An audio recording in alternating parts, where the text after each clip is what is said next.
Okay, gents, welcome back to part 2 of our first ever OC Roundtable on Coaches Connected. We're going to carry on with where we left off. Our last question was about building the staff, and I think we all agreed that building from within is the best way. And I think those who just try and pinch coaches from other places will end up regretting it long term if you don't keep within your team the guys that have been around for a long time. The follow-on question from that really was, with your system and with your staff, do you try and build people up to eventually replace you, or are you somebody that keeps your system so close to your chest, like, yeah, I'm not giving up for nobody? Or do you like, well, this is what I'll teach, I'm happy for you to go ahead and carry on running it, or whatever? So do you literally try and coach up your replacements, I would say? Because nothing lasts forever, right? So, you want a team to be successful even when you've gone. And if they can carry that on with your offense, then you're all for that, right? So I'll pass that over to anybody who wants to have a bash at it first. Yeah, I mean, I think you have to, really, because for those coaches to get the understanding to the level that you need to be able to deliver your offense to the players, they have to be able to understand at a level that they could deliver it, and they understand why you're calling plays in certain situations. Because quite often when you've got positional coaches, it's going to be, the players are going to go to that positional coach in a situation, whether it's in a game, in a practice, what happened here? Why did this happen? They have to be able to explain it and toe the party line, essentially.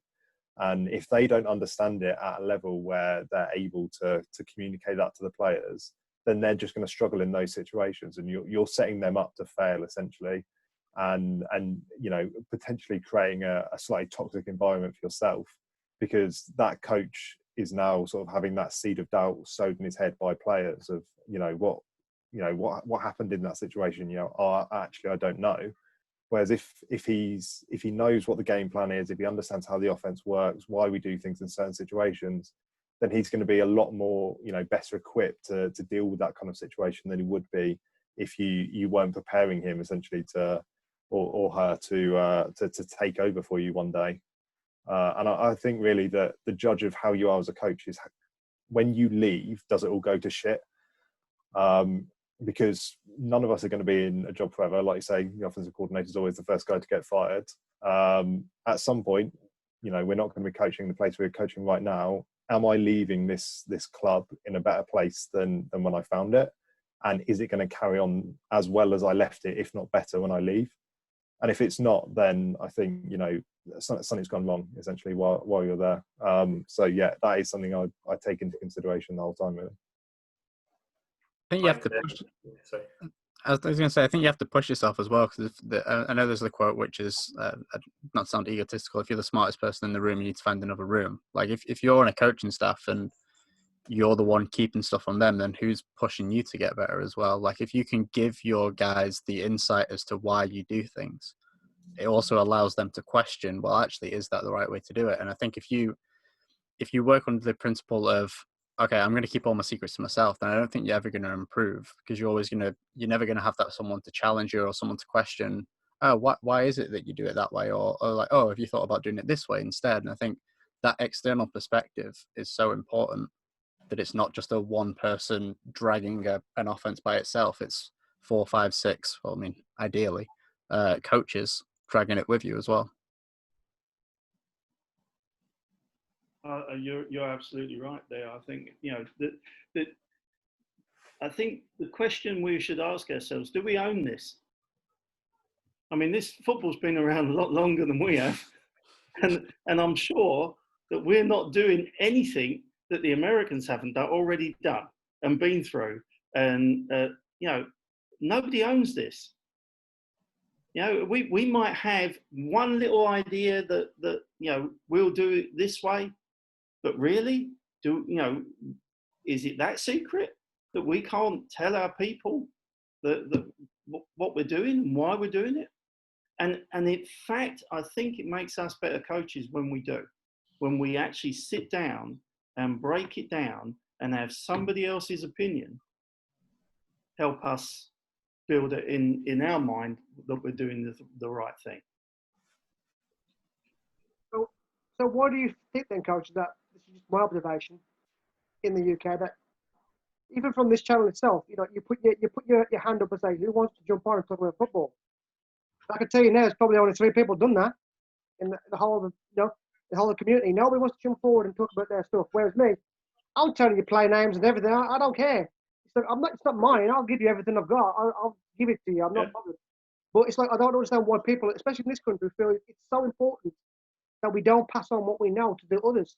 Because there are guys coming through, like the young guys, like Dave and I know this little one, and Neil, who was a short-term answer. You never had that chance to learn and get it done. That coaching on the fly is hard, man. It's hard. And if you had somebody to guide you and show you the way, that surely helps. But if somebody stumbles across this channel and gets a gem or two from something that Murray says or Neil says or Dave or Luke says, not me personally, I'm useless, but then it's been worthwhile, right? So that's the whole point of it. I don't understand why we keep it to our chest so much in this country. I don't get it. But you can go on Twitter or on Instagram or on anything, and you'll see the American coaches. They'll post up and draw up all day long, but not over here. I don't understand why. I'm always curious why. I think you find that. I mean, look, we're coaches that have been. We obviously feel that we can be really open with each other, and we can be open with people out in the world, and especially with our own people. But the UK and European football is quite different from the States. If you think about it, how many offensive coordinators keep their jobs every year in the States? And when they move on, when they go to another team and they sit there with the head coach of that team who likes to run a completely different style of offense to the style of offense he's bringing, how many change their offense to suit that system or that team?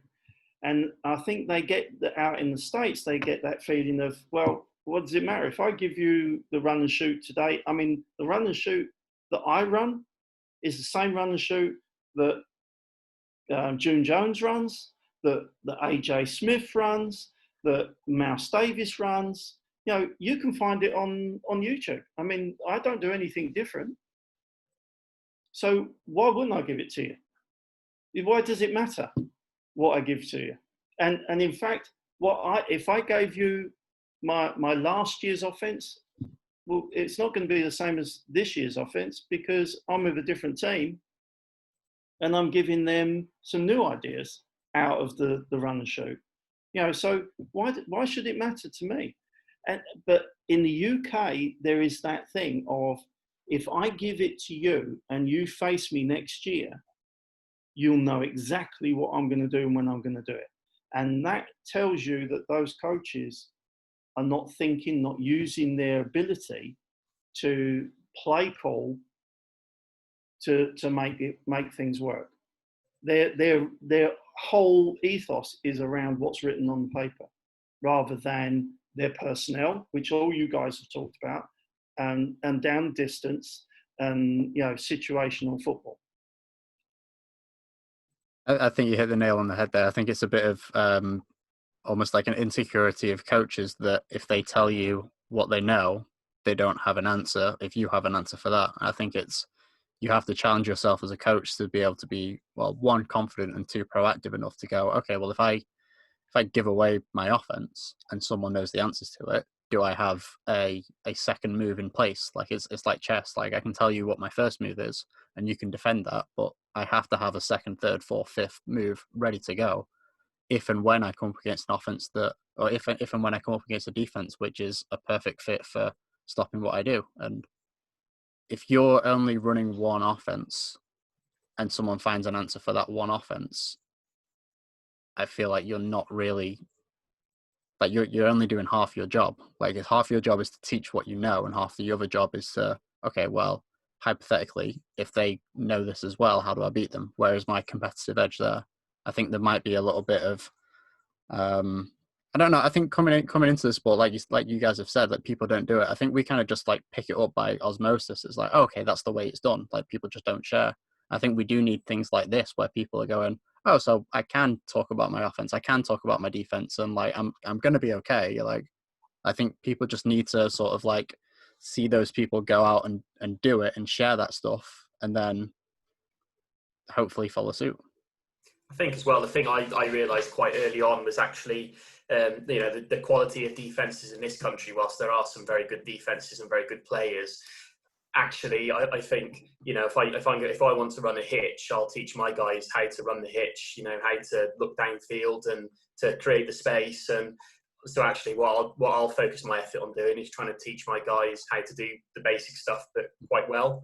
And that's always been like a mantra I've always sort of followed. I mean, I say my playbook, there's nothing to hide. If I showed anybody inside zone of an RPO on the backside of it, it's not particularly groundbreaking or particularly worthy of showing around, really. But I think sort of in this country, we almost give too much credit to the quality of defenses, really. I think that I don't want to hijack the conversation, but just from your guys' perspective as well, is how often have you seen defenses in this country? How clearly can you determine, their game plan for today is to stop this? Or how often is it, they're just doing the same thing they've done for the whole season? Like there's a few people I can think of at a Premiership level who I can clearly pinpoint and say, okay, so they've clearly game planned for us and they're clearly trying to stop me from doing this. Whereas other people, especially at uni level, it was just a case of, well, we're going to line up and we're going to run the defense we know, and we're going to hope to take away one or two plays that you run, but we're not going to look to take away your system. Yeah, I mean, I'd agree. I worked out a little while ago, I think it was last season, it was in the last 40 games I coached 3 games against a team that based in 2 high safeties.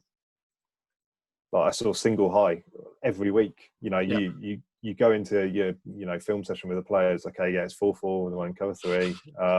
Single high, middle of field close. Yeah, we're going to run this, and this. Yeah, I know it's boring. I know it's the same thing we did last week.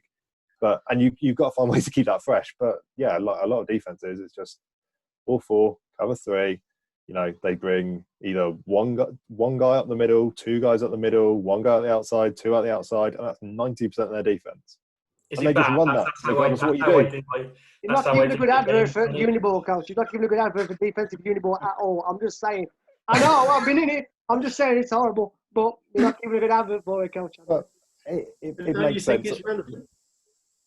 Don't you think it's all relevant? I mean, look, Uniball, they want to crowd the line of scrimmage, right? Yeah. So most teams want to get 8 in the box, right? When you get into second division football, you may get a few teams that will run 7, the 4-3s, and then you get the gurus that like the 3-4s, or which is really a 5-2. But then you get a few people that consider themselves have ability with coverages, and they will throw coverages out there, not knowing really why they're doing it, but they're just going to throw the coverages out there because they know the coverage and that's what they're going to do. And then you get into the Premiership and you have 1 or 2 teams that have got 6, 7 coaches and they're all looking at film and they come out. But when you break them down, 90% of them are running exactly the same stuff. In the Premiership, I've found is that most defenses will line up in a way to try and stop their own offense. So if they're crowding the line of scrimmage, it's because they can't beat the run, and you'll find that their offense actually runs the football. So that they crowd they do the things that they really suffer against in practice, and there's no true skill to that. There's no real skill to that. The skills come in the techniques. When you're watching film and you see a kid that really works a great technique and gets into a gap, or he breaks an offensive lineman's hold and he's doing great slap and moving through, or an offensive lineman that can actually own an angle, you start watching that, then you can start breaking things in a different way. But to me, defenses in our country that we fail because we watch the defense and go, oh, they've got great players and they're crowding this or they're doing that, and it's going to break my offense. Well, one change in your offense, one change can break a defense. motion. One change from, going from spread to trips, that one change can break a defense, because if they're sitting one high, if they don't change, they're screwed. Now when we I'd play add tempo to that as well. Sorry, yeah, I'd add tempo to that as well, Coach. I find that certainly in the lower levels, you can do the same thing, just do it a little bit faster, and that will confuse some defenses. That might just buy you that extra bit of room that you need. So that's something. I was just going to say, I know that when we played the Titans in 17, all Coach did was motion that one guy on the trips, and ADC couldn't stop it. And that was basically all they did. And I'm like, just motion him. But that was it. That was one of those days, man. That's the main thing that we've done is we'll always line up in spread, and we'll go fast. So if we line up in spread and we're going in spread, we're going fast. And in my opinion, it forces the defensive coordinator to call a play for spread instead of lining up against trips. Then we'll motion over to trips, or we'll send a back out and we're going to empty. And then all of a sudden, the coach can try all he wants to try and give his play call, but it's up to the 11 people on the field. Are they smart enough to know the adjustment? Are they smart enough to know how the coach should adjust to it? And they can go back over to the sideline and they can be like, okay, so when they do this next time, and we just won't do it again. You've created something, and we don't really want to do it. The first 15 plays, I'm not a fan of scripting plays, but you can see how well a defense is going to adjust to you just by sending over one motion, one shift, send them something they don't know, see how much it panics them, and then sort of go from there. But going back to the original point, I don't really think defensive coordinators adjust too much in this country. So we can be open about what we do, and we can be open about how we're going to do it, and then kind of force the hand onto them and go, well, there's my plan. Let's see how you can stop it. Yeah, I mean, to jump back to sort of the original question, I think part of the secrecy in a way is because certainly when I was coming up as a player, where in this country we don't have the teaching time with players to go through it, we have to rely on them to do some home learning of their own. We have to give them a playbook. And so coaches drill into you from the moment you start in this sport. Don't let anyone see your playbook. Don't leave it behind. You can't let anyone else have the playbook. The playbook is this sacred thing that all of your teams see, and everyone runs fucking power and inside zone and forward. They all run the same things. We're all using the same half slides, our base protection. 2/3 of it, whatever. But yeah, we're all taught that you cannot let anyone see these plays and this playbook or anything like that. And then certainly for me, when I came to coaching, I was just like, well, yeah, sure, yeah, this is what I was hit by that worst of all phrases. This is how I've always done it.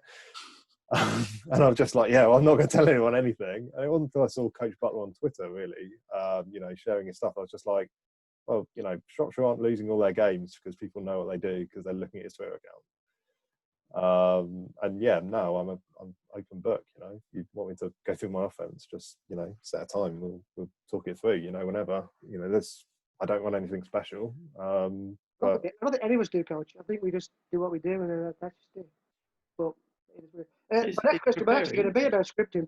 And it was like, are you a fan of scripting? Do you script your first 10? Do you do anything? I know Murray's going to come with his what is it, 4 and 4 or 8 and 8. So he's a clever man, Murray. I'm not a smart, but he's a clever man. And if you don't know what is he 4 and 4, 8 and 8 is, he'll tell you what it is, man. But are you a fan of scripting? I know you just said, Luke, you're not that big of a fan, but I've always been a fan of scripting first 10. But I'd like to know your thoughts on that. And if you do it, why do you do it?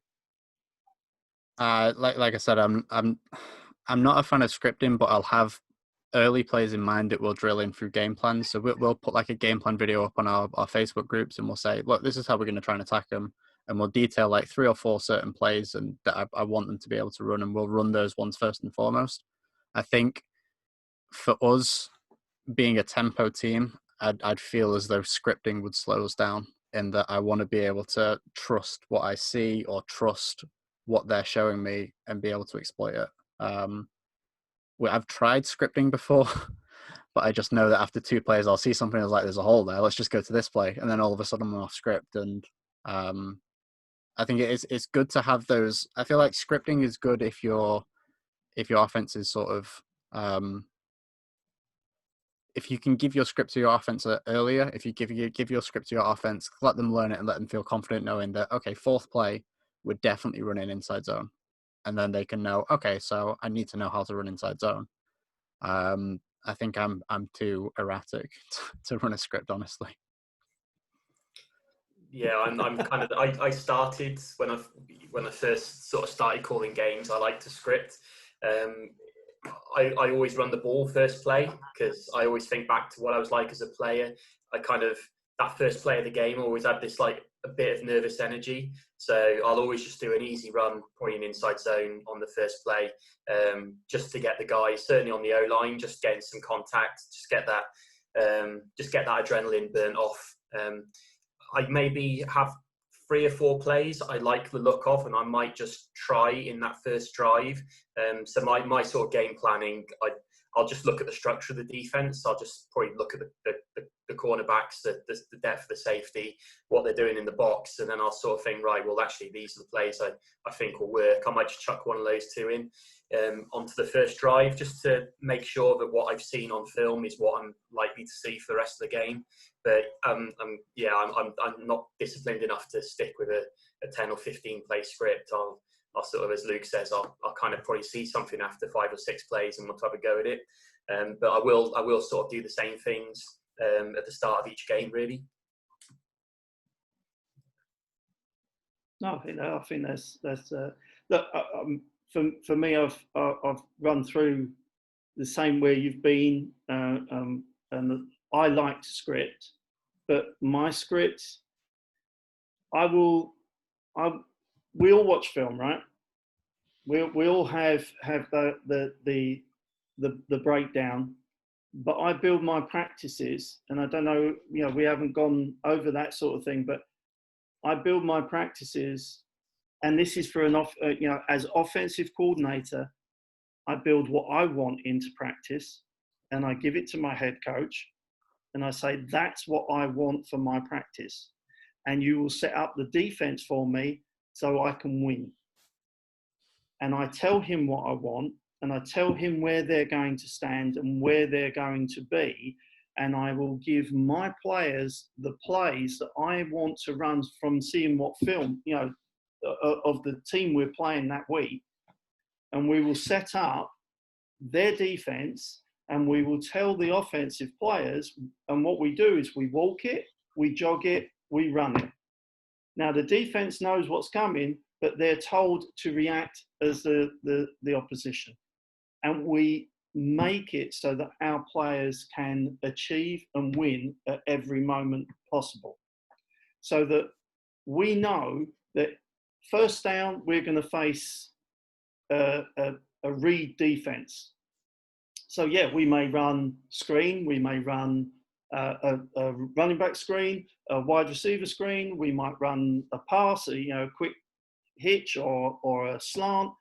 We'll check on what they're giving us to do that, and we will go down 10 plays, and they are the aim of it, and the aim of the things that I do with that is to take away anything the defense feels is an advantage.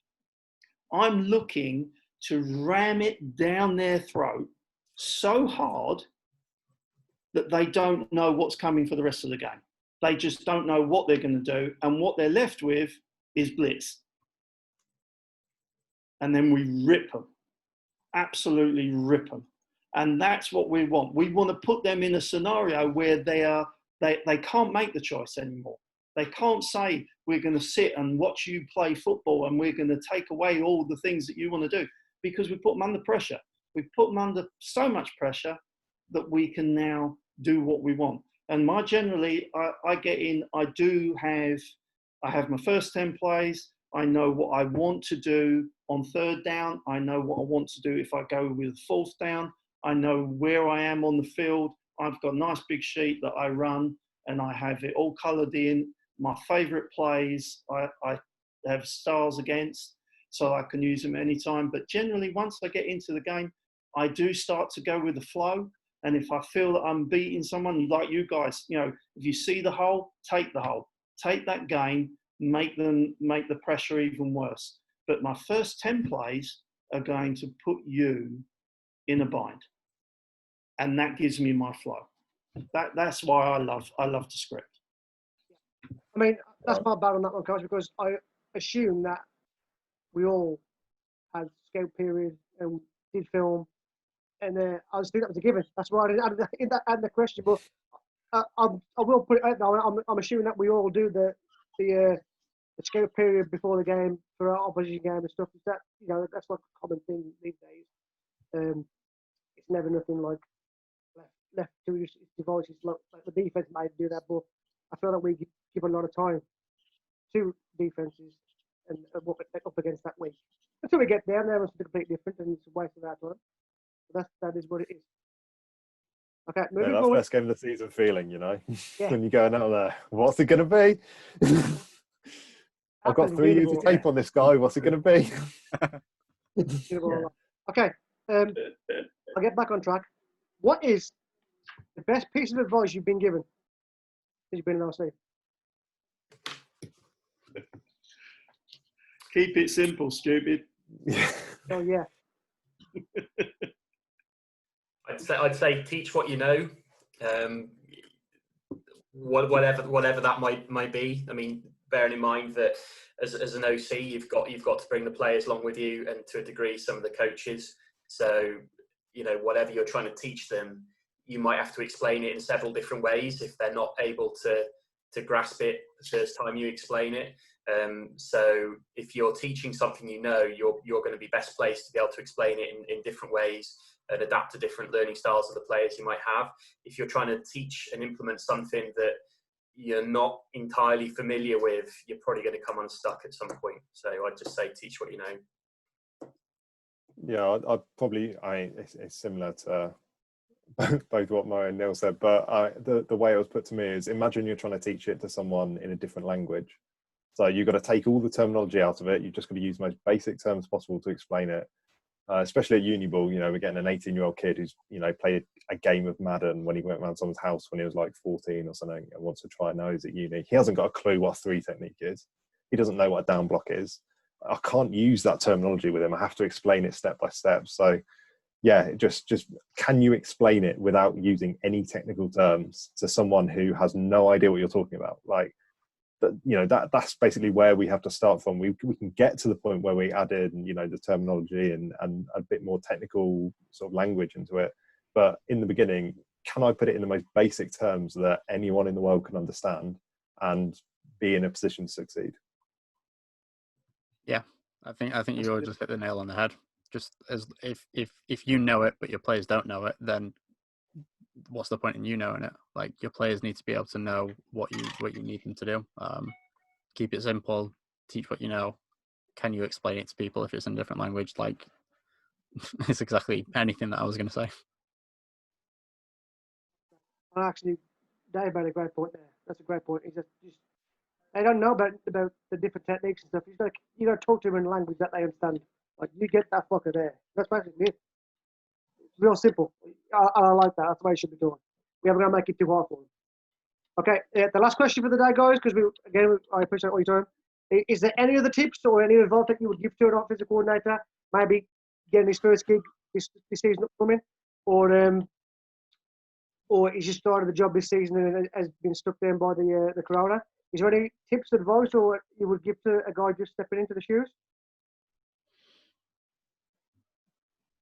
Here you go. You go, Murray. I was just going to say, write everything down. Make sure that you write down all your thoughts. When you plays, you break everything down into simple things that how you want to say it, your simple language. And then when you call your plays, make sure there's someone standing next to you, writing them all down, so you know where you've made mistakes and where you can improve. I think for me it's and I'll explain it a little bit more detail. The fake it till you make it. You have to come in as an offensive coordinator and understand that everyone on the offense is going to be looking at you, and you need to come in with some sort of confidence to give them belief that what you're teaching them will work. And you have to explain why it's going to work. And I think if you come in a little bit timid and be like, right, guys, I think we're going to install stick today. You can run this at 4 yards or 6 or 8. It doesn't really matter. But if you come in and say, you have to do this. If you do this, this is why it works. and you can give off that confidence, and you can see it in your team after you've installed a play, or at least I can see it in our team when we install a play. If we've installed it right and we've explained it properly, they'll be more likely to be like, oh yeah, why don't we use that play? But then when it comes to game day, you know the ones that they're not confident on because they're never the ones that the players suggest. I think if you can install things and you can teach things with confidence, even if you're not necessarily confident on it itself, if you can give off confidence, then players are more likely to believe in you and they're more likely to follow you, which I think is ultimately what we need as coordinators. Yeah, what I'd really say to anyone is just be efficient as you can with your time. You're always going to end up in a situation at some point where you played a game on Sunday or Saturday and you've got a game the next Sunday and you've got one, maybe two practices before you've got to go out and play again. You're starting from scratch because you might have had a game, you've had a game the week before, so you haven't had any time to game plan going into this game apart from maybe, some advanced stuff if you had some time earlier in the season. So just finding out, like we've said, defenses are generally simple, but from what I've found, every defensive coordinator has a point on the field where he shits his pants and changes something. Like there's going to be somewhere where he gets backed up, he gets close to his goal line. Fuck this cover three shit, I'm going to blitz. Like something's going to change. And when you find out where that is, that's where you need to spend your time. Spend your time on third down, spend your time, in the red zone, in areas that matter, rather than not having a great game plan between the 40s. It's all well and good to know what they do in the middle of the field, but if it's not leading to points, then it doesn't matter. So yeah, just focus on what you can do with that time, both in game planning and at practice, and yeah, you'll be a lot more successful. I think I'd just say trust what you do, and trust yourself and the guys that you have around you. There's going to be times as a coordinator you're stood on the sideline, you're chasing the game, you haven't scored any points. Everyone on the defense knows exactly what you should have been doing the whole of the first half. Everybody has an opinion about what you should be running next. I think you just have to sort of believe in yourself, believe in how you've coached the guys, believe in the system you run. And it ultimately will come good for you. Don't try and just make up some new stuff on the fly. Tried that, didn't work. Just stick with what you know, and just have that belief. Anyway, guys, I appreciate you coming on. I appreciate being the guinea pigs for the first ever OC Roundtable. We didn't get into much X's and O's. I try to keep it generic today. Hopefully, the answers you gave will be absolutely fantastic for people who want to pick up some tips. But as always, I appreciate you guys coming on. We'll get you back on again to talk some actual football. But for today, gents, I absolutely appreciate you all coming on. So thanks again to Neil, to Murray, to Dave, and to Luke. It's been a pleasure, and thank you all. Appreciate it. Bye. You're welcome.